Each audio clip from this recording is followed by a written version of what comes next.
Halo semuanya, perkenalkan nama saya Wandi Sinaga. Di sini saya akan menceritakan kisah orang Samaria dari Lukas 10 ayat 5 sampai 37. Sebelum itu, marilah kita bersatu dalam doa. Allah kami berada dalam kerajaan surga, pujian surga yang mencurahkan kaya penumpang, karena kamu masih memberikan kami kesehatan hingga pada hari ini. Ya Allah, sebentarlah kami ingin mendengarkan firman-Mu, kiranya kau bukakan hidup dan kami, supaya kami bisa mendengarkan firman-Mu dalam kehidupan kami sehari-hari. Allah, banyak dosa yang berbuat secara sengaja, kiranya kau semua itu bekerja kami Tuhan yang berat tidak kembali kepada kami. Inilah doa kami dalam nama Yesus Kristus dan berdoa amin. Di sini saya akan menceritakan kisah orang Samaria di dalam kitab Lukas 10 ayat 5 sampai 37. Pada suatu kali berdirinya seorang ahli Taurat untuk mencoba Yesus.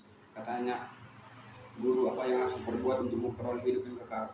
Jawab Yesus kepadanya, "Apa yang tertulis dalam hukum Taurat? Apa yang kau baca di sana?" Jawab orang itu, "Kasihilah Tuhan Allahmu dengan segenap hatimu dan dengan segenap jiwamu dan dengan segenap kekuatanmu dan dengan segenap akal budimu, dan kasihlah sesamamu manusia seperti diri sendiri."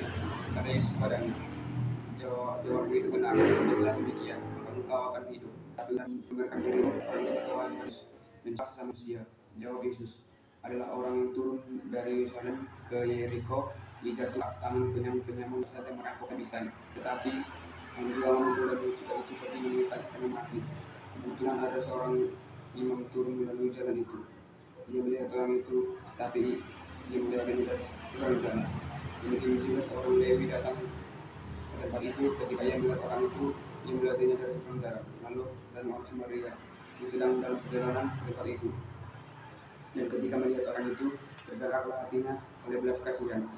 Ia pergi padanya lalu membalik lukanya sesudah ia mengirimnya dengan minyak dan anggur.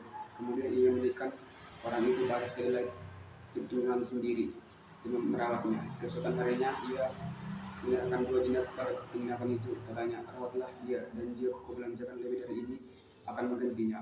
Waktu aku kembali, siapakah di antaranya ketiga orang ini menurut pendapatmu adalah sama manusia dari orang yang jatuh ke tangan dahulunya itu? Jawab orang itu, "Orang yang telah menunjukkan belas kasihan kepadamu." Kata Yesus kepadanya, "Pergilah dan perbuatlah demikian." Demikianlah firman Tuhan. Kesimpulan yang dapat saya simpulkan dari Lukas 10 ayat 5 sampai 7 adalah kita harus menjadi seperti orang Samaria yang membantu dalam kondisi pun, karena kita adalah sesama manusia. Demikianlah firman Tuhan. Berbahagia orang yang menyerah, membaca serta melakukan firman Tuhan dalam kehidupan sehari-hari. Mari kita bersatu dalam doa. Terima kasih Bapak, terima kasih Yesus, terima kasih Roh Kudus, karena Engkau masih memberikan kami petunjuk pada hari ini. Ya. Bapak, kami telah selesai mendengar firman-Mu. Terima kasih Bapak, karena Engkau masih memberikan kami kesehatan. Ya Bapak, kiranya Engkau buka pikiran kami, supaya kami bisa melakukan firman-Mu dalam kehidupan kami sehari-hari. Bapak, banyak dosa yang berbuat sengaja, kiranya Engkau semua itu agar tidak terhambat oleh anugerah yang tidak pernah Engkau kepada kami. Inilah doa kami dalam nama Yesus Kristus, berdoa. Amin.